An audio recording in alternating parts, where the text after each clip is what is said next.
Ахмети, Стела и Таравари на чекор до потпишување на официјален договор за заедничка соработка како коалиција за престојните локални избори брифираат извори од Европскиот фронт за телевизија 24.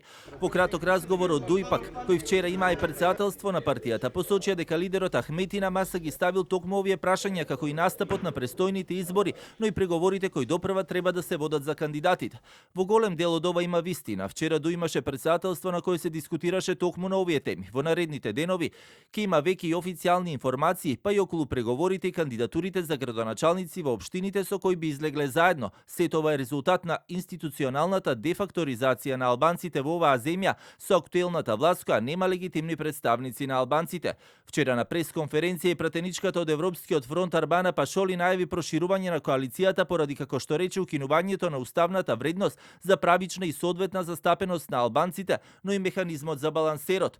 По излегувањето на Таравари од владината коалиција, тој во неколку наврати посочи дека поприоритетно му е да добие повеќе градоначалнички места отколку две министерски и дека тоа е прв чекор кој го носи поблиску до граѓаните.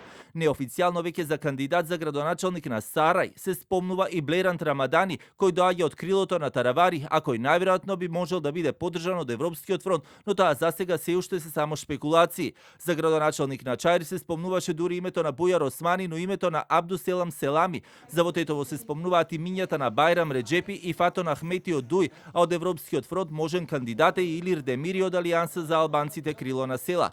Сепак ова се само дел од имињата кои се поврзуваат со можните кандидатури, а кои за неколку дена би биле познати и официјализирани.